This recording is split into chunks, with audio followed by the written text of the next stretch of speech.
So, okay, so it's recording already. Okay, so are you ready? Ready, yes. Okay, so let me.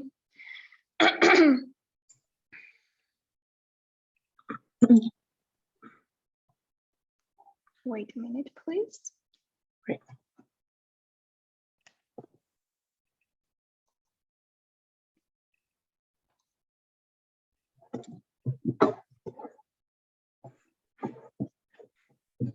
Okay, so it's on.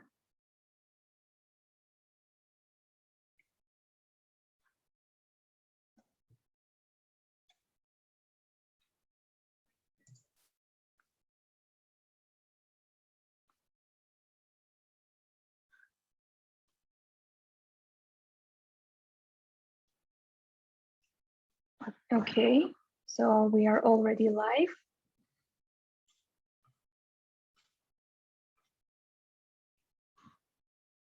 Okay, so let's wait a couple of minutes until everybody joins us. Sounds great. Thanks, Lana.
Okay, I see that people are starting to join us. So please, when you join us, write what is your position and where are you from so that we can know each other.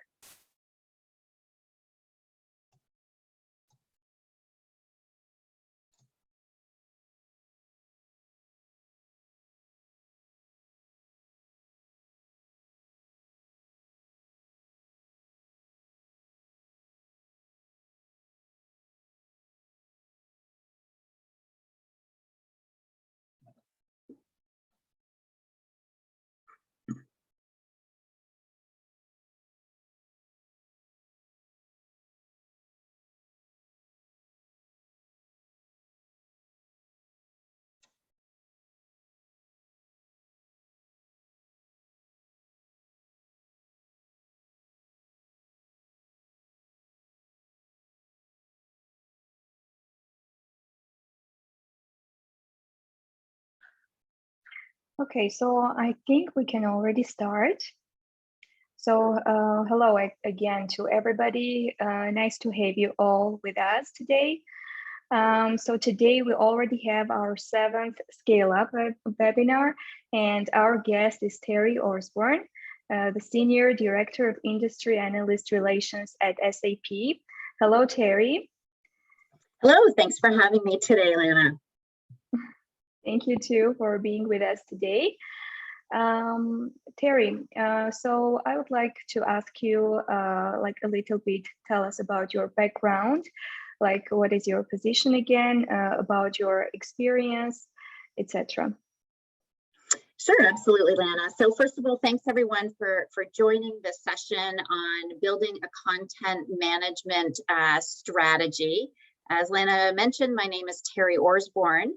I am an employee at SAP, and I'm honored to be talking to you today.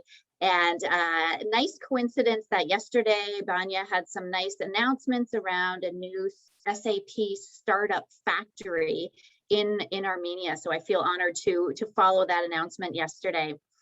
As for me, my background, my current role at SAP is part of the industry analyst relations team. And I focus on the topics of database and data management, and certainly not specifically aligned to this area of content management that we're talking about today. But before I had that role for many years at a number of software firms, I did product marketing. And in those roles, I focused on creating content, creating a content strategy, working with partners, driving event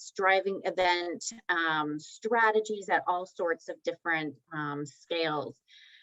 So SAP is an organization of 100,000 people. So it's a very large global organization. You may be asking yourself, why is Terry speaking to startups today? And to answer that, in the area of content marketing, there's some fundamental methodologies that are the same, whether it's a startup with a handful of employees to an organization of 100,000 or more people. As well, I did get my my first job out of school was with a startup company with about 50 people, and that company was acquired and then acquired and acquired again, and that's how I've landed at SAP at such a large organization. Also, I'm Canadian. It's a very unusually hot Canadian day here with temperatures over 30 degrees Celsius, so really warm. And then lastly, I just wanted to share how I'm connected with Banya.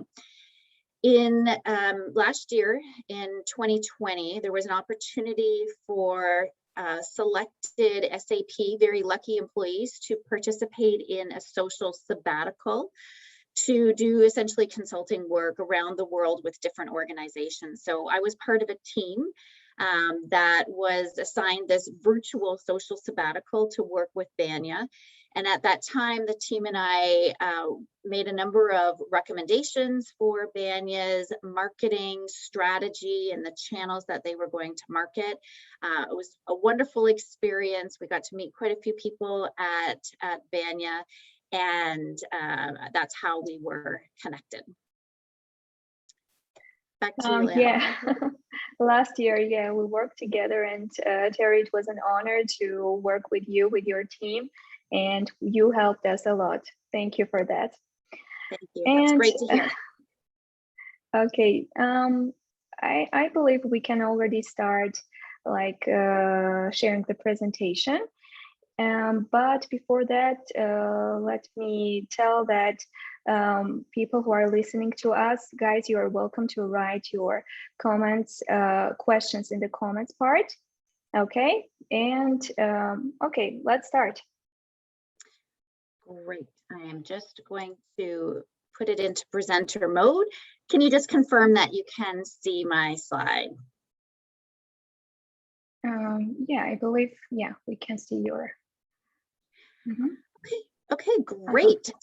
So terrific. Thank you, Lana. So in this session today, I'm going to cover 7 steps to building a content management strategy. And I want you to know that I'm going to focus on business to business organizations. Some of these principles may apply to business to consumer types of audiences, but for the most part, it is business to business. I'll focus on the 7 steps, and then at the end, I'm going to give you a few slides as a case study on how SAP thinks about content management for a very large organization. And I think you'll be really interested to see how those guiding principles are the same. So first of all, let's start at the beginning with what is a content management system. So it's really focused on your business's approach to creating and distributing content for your target audience.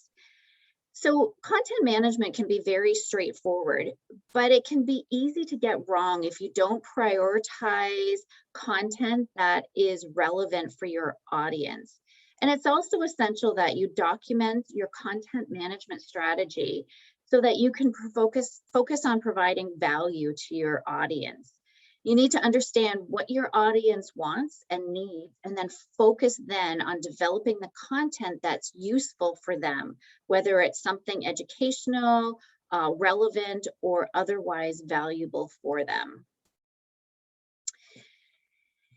Next, let's talk about why you need that content management strategy. So it's really about attracting the right prospects who are going to hopefully eventually buy your products, become customers, and then hopefully become a repeat or loyal customer.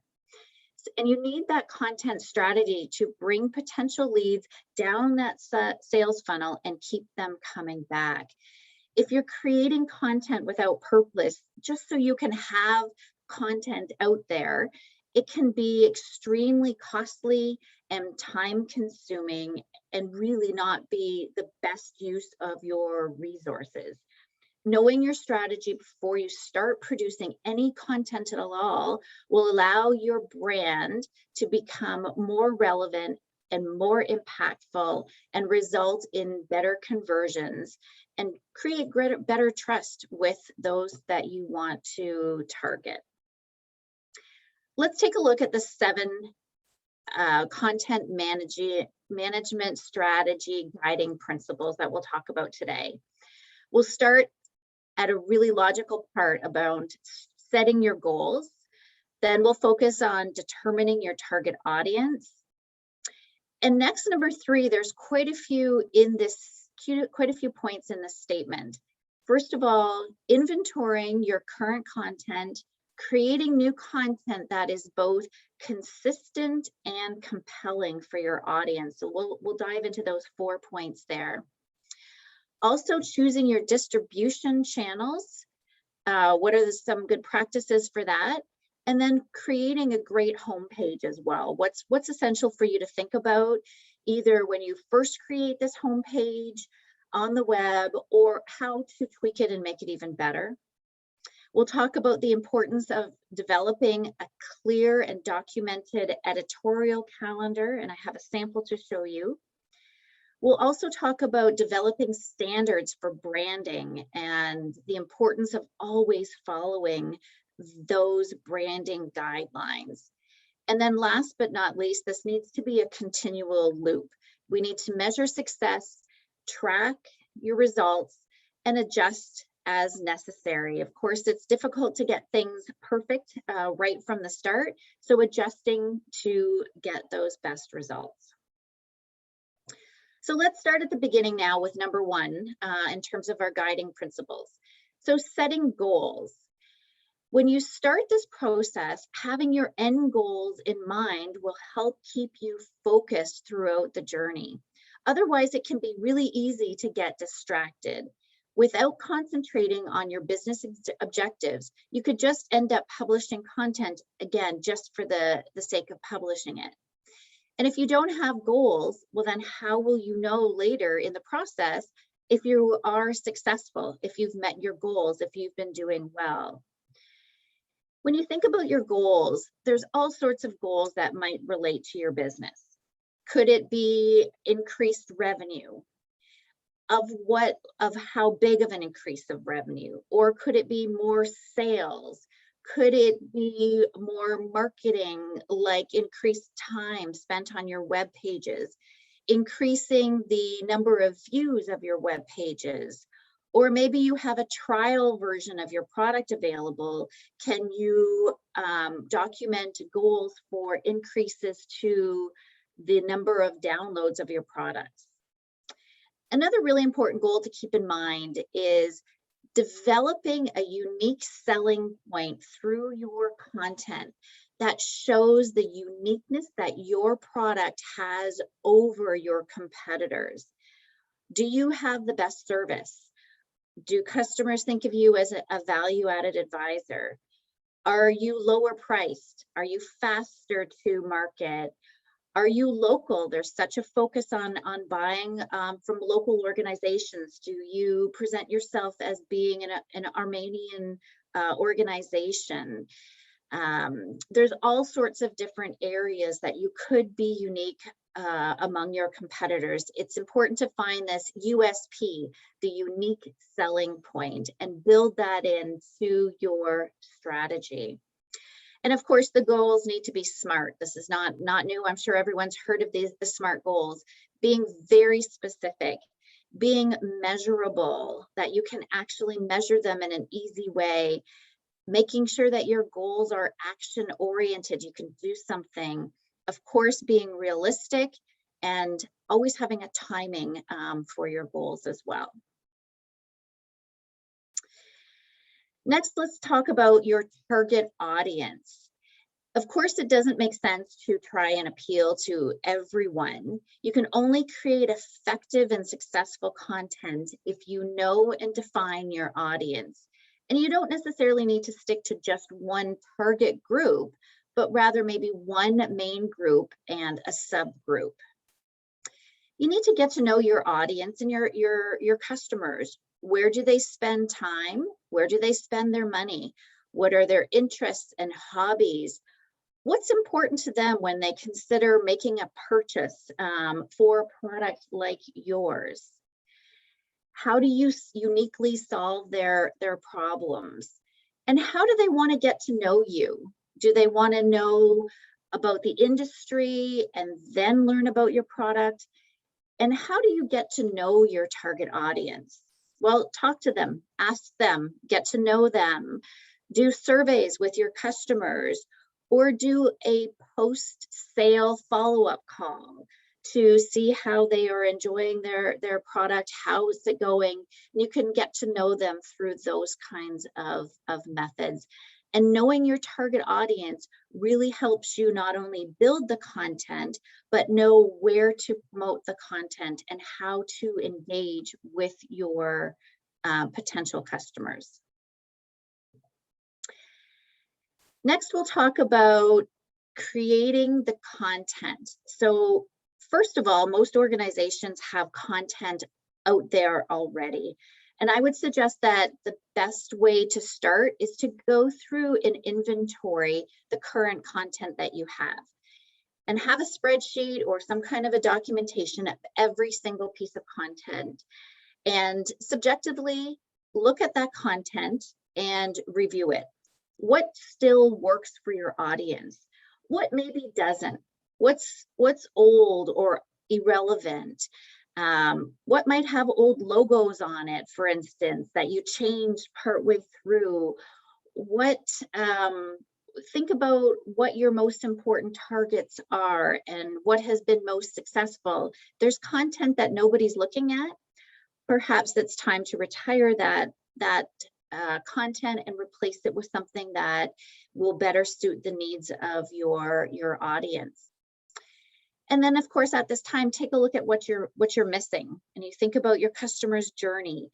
One of the most important things is really to ensure that how you differentiate your company is really obvious in your content that you create. You don't want your prospects to have to work too hard to do their research on your organization and take too long to discover what makes you an awesome organization that they would want to purchase from. Also, I suggest that you take a look at your competitors and what are they doing online? What are they doing in the context of your goals? How frequently do they post? What is their writing style? Where do they target? Do they target in certain geographies or globally or certain areas? Are they on which channels? Are they on Twitter? Are they Facebook, or are they on all? And what topics do they talk about that are related to your organization as well and your product offering? So now, creating a compelling story. Here's a few tips on that. One of the things is really to tell a story. Share the content that aligns with your organization's vision and highlight what's important to your brand. People truly remember stories. They don't necessarily remember those facts and figures, but really the personal stories. And especially with startups, keeping it personal and really having the value and your passion for your startup shine through. And then, of course, keep in mind that there's a range of different types of content that you may want to experiment with. Videos, photos, banners, infographics, blogs, stories, interviews. There's so many different medium for you to be able to share your story with your prospects. And most importantly, be brief and provide value. Getting to the point again and being succinct is certainly a key priority. And making sure that the content that you create is meaningful to your audience. Why would they want to take the time to watch your video? What are they going to get out of it? Why would they want to read your white paper? What are they going to learn? Is it going to help them become educated, help them do their own jobs better? Think about what the content means for those prospects and how you're going to deliver the value. And next, let's talk about consistency. This slide is just a sample. As I mentioned at the beginning, I did a social sabbatical with Banya in last year. And one of the things that we suggested was creating a messaging house. And once you have this messaging house, making sure that all of your content aligns to this messaging. And really, if it doesn't align to this focus in some area, the recommendation is, maybe it's not worth having that piece of content, again, just to have it. So this messaging house, again, is just a sample. It starts with an overall tagline. What do you want your organization to be known for? And so you can see this one here with Banya. We talked about discover exceptional investment potential in Armenian startups via Banya. And the goal of this project was to attract more angel investors. So we wanted to focus on this exceptional potential that there is with the startups and with Banya. And next really is 3 key messages, developing what those 3 unique points are about your organization. And under that, how you provide value. And then under that, you have some supporting messages and then your proof points across. So this is an example I just wanted to leave you with of how you can start to think about your messaging and then how all of your content should align to this. And as well with the topic of being compelling, definitely video is very, very compelling and engaging for audiences. It is, study shows us it's one of the most powerful ways for organizations to communicate their message and engage with an audience in an entertaining and easily digestible way. I love this one line that I've underlined here, that videos engage even the laziest people, that people would really rather watch a video than read text. And I'm not sure that it's really about the laziness. I just think that there's so much content out there that people want to be entertained, whether it's in their off hours or during their work hours and they're doing research. They'd rather be entertained with a video than necessarily having to read it. As well, I've put a link here for a LinkedIn class. If you're interested in a free class on learning more about video and its role in social media marketing as well. Here are a few tips for videos. It's okay to use your cell phone to record. Do some testing in advance to make sure that the microphone and the audio is a good quality. Here, shorter is better. Make sure you film in small segments. Here are some numbers on engagement time. Usually they say around Facebook for videos, about 1 minute, Twitter, 45 seconds. So really, I recommend that you keep your videos very short, very entertaining. Make sure you create a hook. Why would someone spend 1 to 2 minutes watching this video? Make sure you have a preamble that talks about something that's interesting that will be a hook that they should care. Also, make sure that you optimize your videos for silent playback. I listen to videos or watch videos in silence, but I was surprised by this percentage here that 85% of Facebook videos are watched silently. So make sure that you create your video that will engage with an audience who may not be listening. Or I've seen some videos that say, you know, best watched with sound, but just keep that in mind as you are pushing your videos out into the world. Next up on our guidelines is around distribution channels and creating a great web presence as one of those distribution channels. So first of all, there are so many distribution channels that are available. Don't be overwhelmed. Again, this comes back to your target audience. Where are your target audience? Are they on Facebook? Are they on Twitter? Do they watch videos on Zoom? Are they on Instagram? Are they on LinkedIn? You know, are they on Snapchat? There's so many different options. And again, not to be overwhelmed, but focus on where your potential customers are and focus on those channels. Also, there's tools like Hootsuite, for instance, where you can post to several different channels at the same time. Also, one of the best investments of your time in terms of content management is having what I call your great front door to your business. And I don't literally mean your physical front door, I mean your homepage, your web page, and having that really truly reflect your organization and the uniqueness and the differentiations that you have. Remember, less is more. There's so much content out there right now. Avoid too much content on a page and be careful not to make it overwhelming. Really focus on what is most important for your target audience.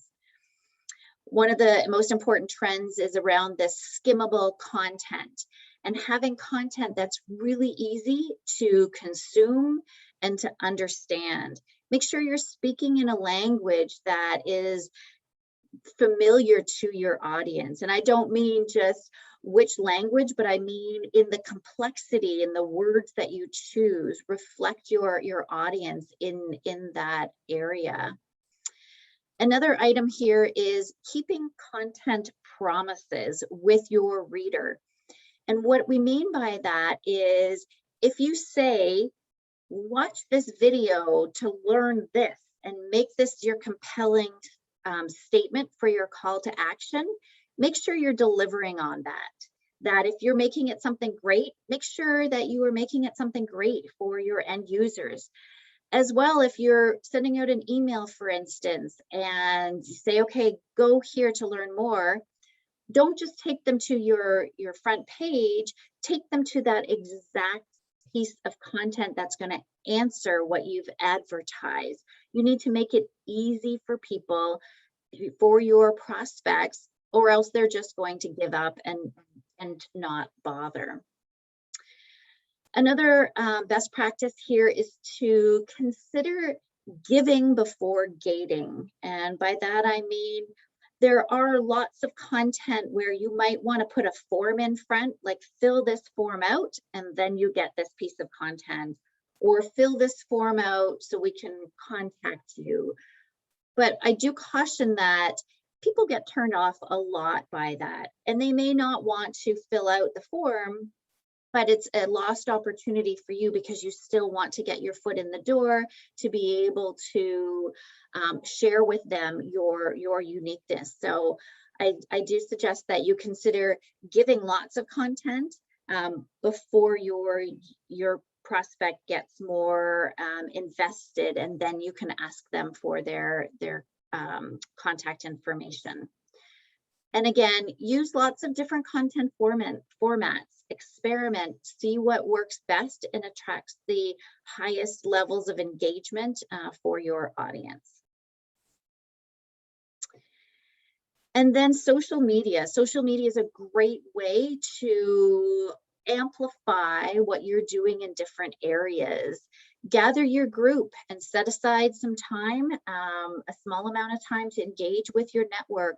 Think about time of day and when your primary target audience may be online, and engage with them, talk to them, tweet, retweet their information, ask questions.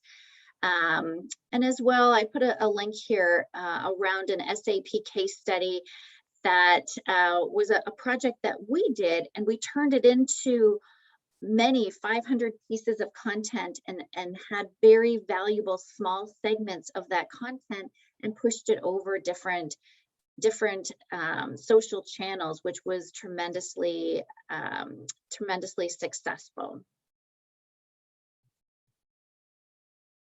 Moving on to number 5 here, creating an editorial calendar. Again, this is just a sample that we created for Banya as part of the SAP virtual social sabbatical that we did with them. And this is just a template if you would like to use this. And a couple of things I'd like to point out here. First of all, you could see those 3 key messages in the messaging house that I shared before.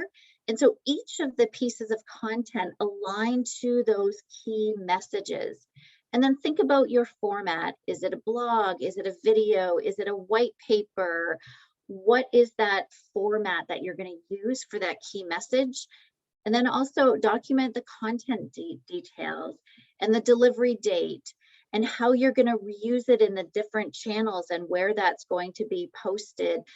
Who's going to be responsible for that content? How can you amplify that content in other ways, through channels, through your website, through events, through monthly newsletters?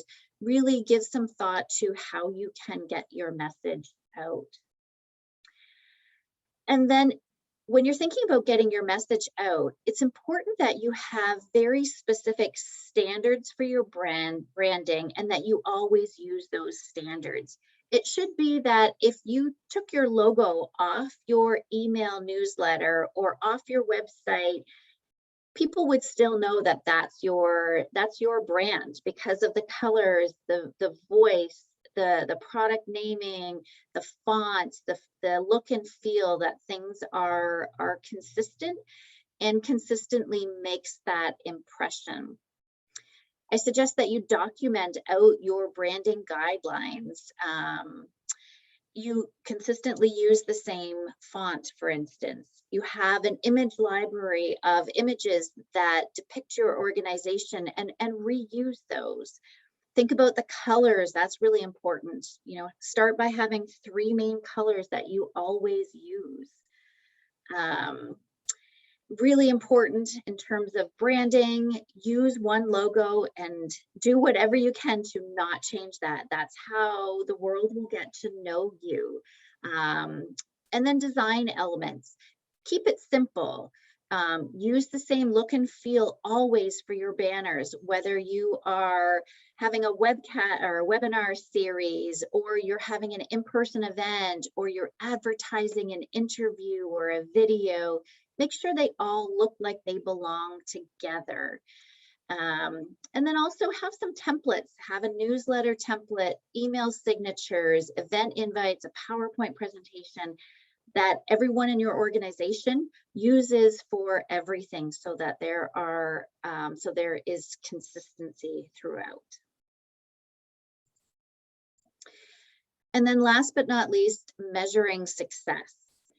So this really is important for you to see. Were you successful? Were you not successful? And by experimenting and not being successful, you learn a lot too. And that can be part of this feedback loop of tracking what worked. You know, where was your best engagement? Where are your customers not engaging? How many people are looking at interviews versus blogs? And think about where to spend your resources in terms of your money, but also your time in creating content. What's going to help you get your uniqueness out into the market the best? So it could be around social followers, it could be around new leads, it could be, again, e-commerce. It just depends on what your goals are. So let's change gears a little bit and talk about an SAP case study. And this is how we think about content management strategy at a very large organization. And you'll see a lot of those same elements that I've talked about already within this presentation. So for instance, we start with the user needs, and we spend a lot of time on this, and we don't go with our gut. We do a lot of research to see where our customers are buying, what are the personas around our audiences, what are their preferences, and it's very fact-based in terms of what our user needs and preferences are. And then at the same time, we need to balance that with what the priorities of our business are. Where are key initiatives? Where are our direction? We're thinking about the messaging needs that SAP needs to get into the marketplace. We're thinking about our innovations and how those map to those user needs as well. And those come together into our content strategy. And we have a very comprehensive way that we document every single piece of content that we have. And within that content system, we have dates on them. That content can only last for so long depending on the content itself. And so, you know, that's helping us always continually take inventory of our assets as well. And if we keep in mind our user needs and our business goals, we have a number of guiding principles that we have as well. So the first guiding principle is around the goals, that every single piece of content must have a specific need for our prospects and our customers. And if it doesn't, we don't create that content. Secondly, keeping the content relevant is really important. And something that we take very seriously. And then last but not least, you can imagine we have challenges around less is more. With an organization of over 100,000 people, there are lots of marketeers that want to focus on their product and create content. So there's guiding principles along that journey as well. And then we think about the user journey and how they want to consume that content. Do they know SAP? Have they purchased from SAP before? Oftentimes we start with more industry and thought leadership types of content, and then focus on later more technical kinds of materials. And then lastly, content quality. We definitely focus on quality versus content quantity. We even think about the number of web pages that we have and the sustainability of those web pages and the CO2 footprint of all of those web pages. And then, of course, measuring success is very important to us. And we think about that really in two different ways, again, with the user needs and the business goals. So the user needs, we measure everything from how we rank on our web pages. Are we meeting our user needs? Are they coming to our website? What are the best practices we're seeing? And we analyze and rank and use different tools to see where we're ahead of our competition, where we're behind our competition. Generally, SAP does really, really well in this area. And then, of course, the business goals. And for us, that really aligns to MQLs here, marketing qualified leads, and how that brings revenue into the organization. And then we think about our content as a content pyramid as well, starting with at the top, how do we educate and inform our audience? We think about the purposes of the content for those early, the early touch points with our customers. We think about the language. Is it easy to consume? Is it less technical? We think about the goals. And then we think about, do we gate it or not gate that asset? And then as the customer works down the pyramid here, we think about the portfolio, the product, the sub-portfolio, and the full product details with these key areas. And then, of course, with the marketing funnel, in contrast to that, we think about our customer's journey and how many customers are funneling through our experience. On top, there's a lot of prospects, the masses. We talk about broad industry topics, innovations, general market trends, and also attracting new audiences. And then as we move down the funnel, we reach less and less people because the user has different product, specific product information as they move down the funnel and have different requirements. So with that, just to summarize, we've taken a look at the 7 guiding principles for building a very successful content management marketing strategy. And we've taken a look at the SAP use case in specifics. And I'm happy to turn it over to you, Lana, to see if there are any questions. Thank you. Thank you very much, Terry, for this amazing presentation and useful content. Yes, we have questions that were submitted earlier. So let me read those questions. So the first one, what email marketing techniques do you use? That is our first question. Okay, great. So there are a number of different strategies for email marketing. And I would encourage you to always bring it back to your target audience. How does your target audience want to hear from you? Do they want to hear from you on a weekly basis of what's new, on a monthly basis?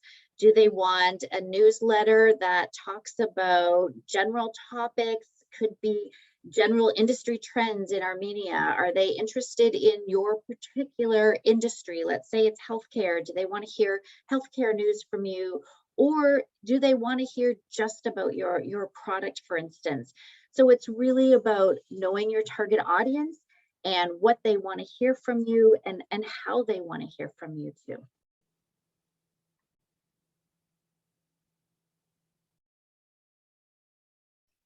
Okay, so the next question, how can I make content marketing for a hotel in Goris?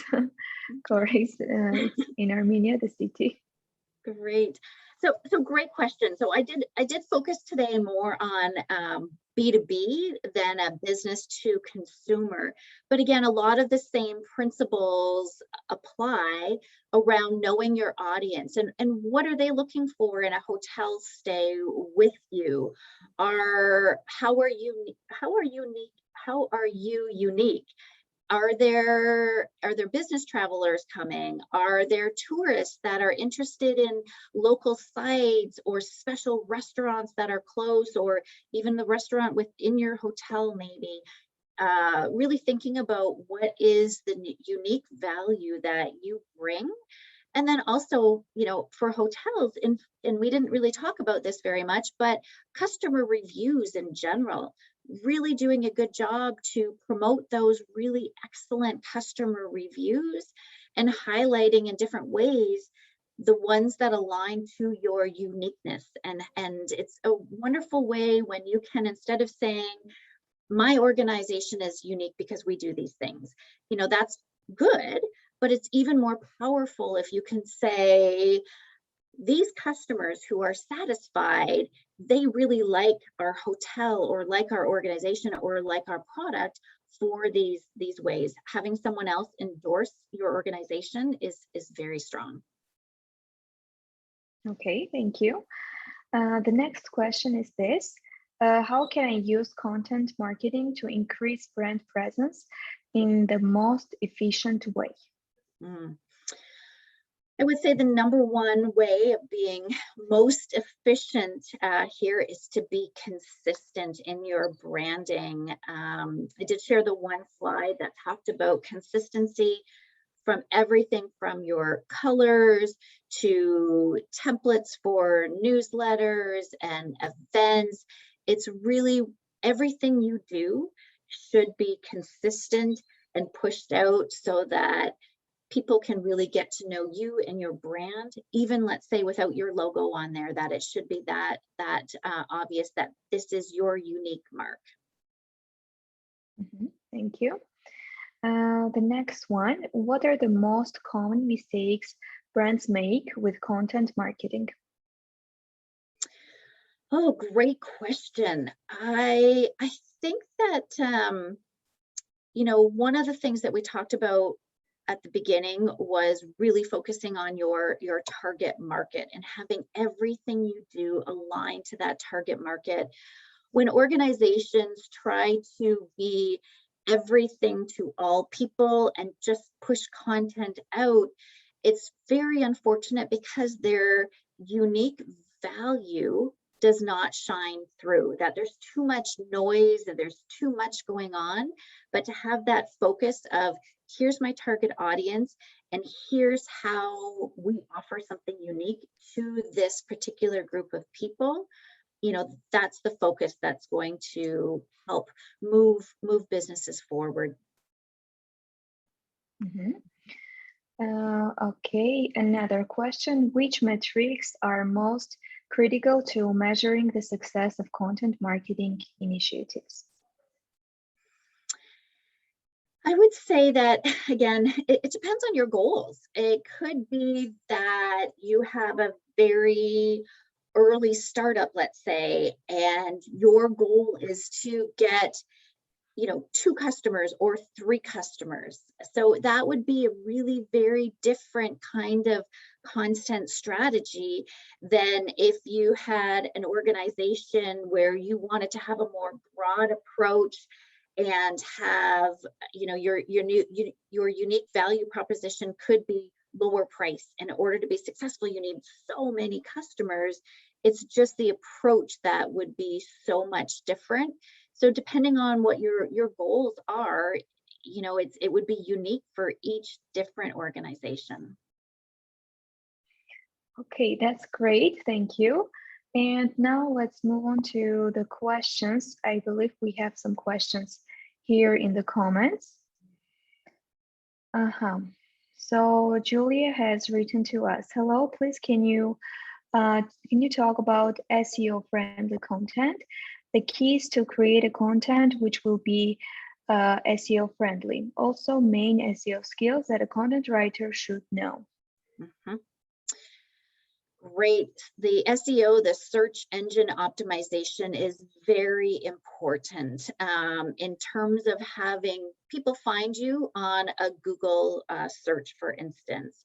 So there's the natural language approach, where you pick certain keywords. We talked about this a little bit earlier about being consistent in how you represent your organization and the language you use and how you use it. And that applies to some of the keywords and how you embed them consistently with all things that you do. Very interesting on the website.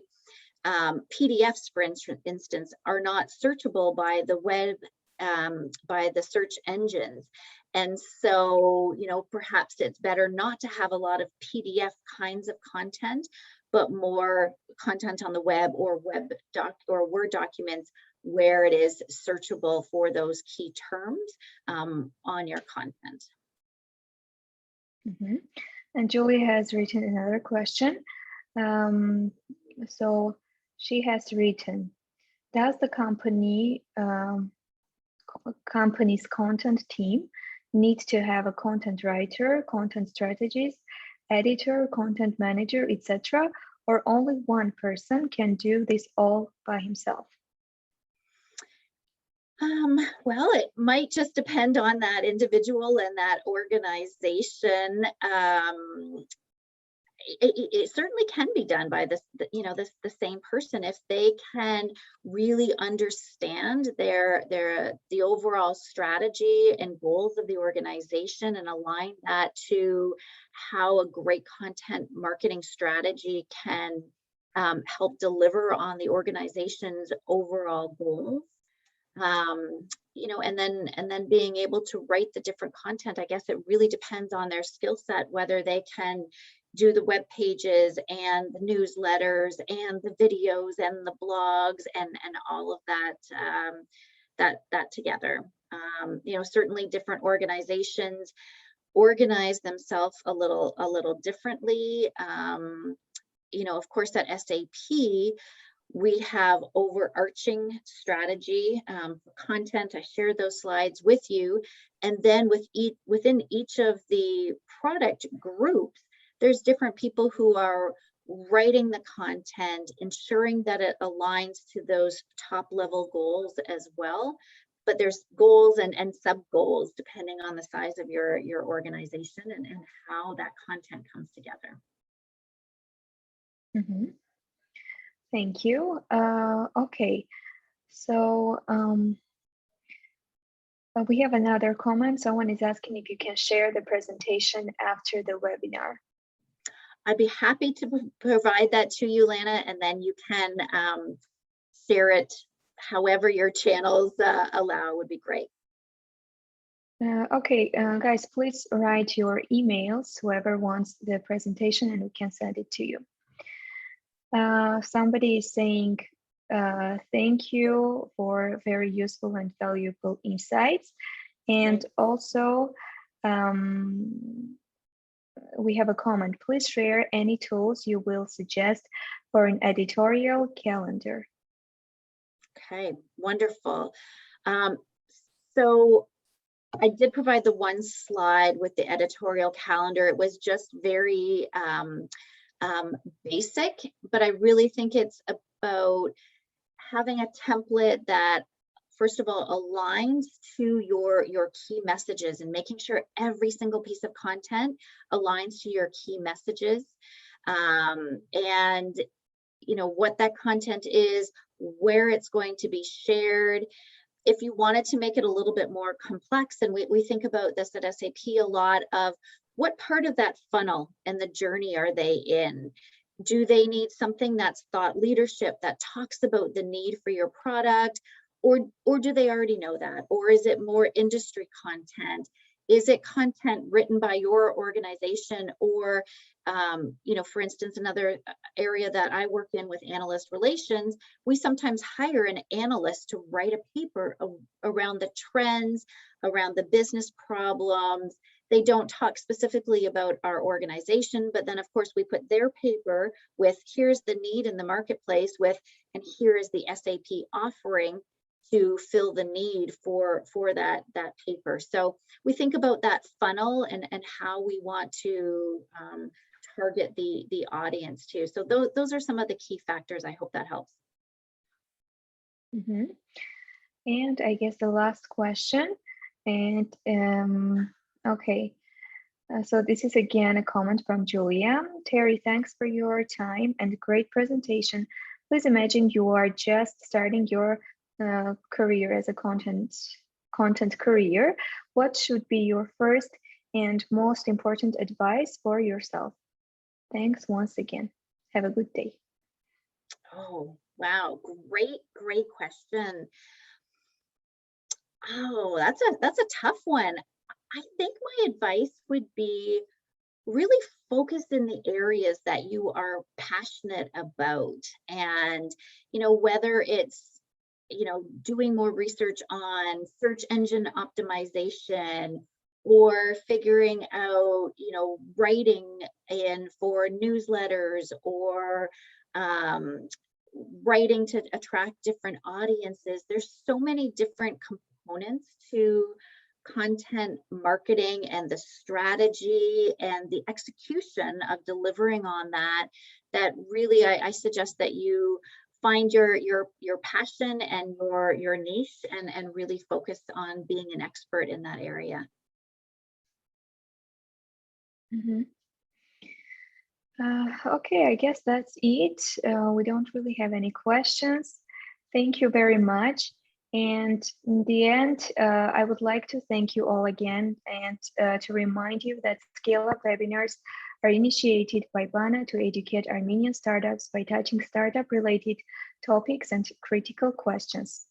So startup founders, if you have any suggestions for the challenging topics, write to me either on my LinkedIn or to my email, and we will consider them in the coming webinars.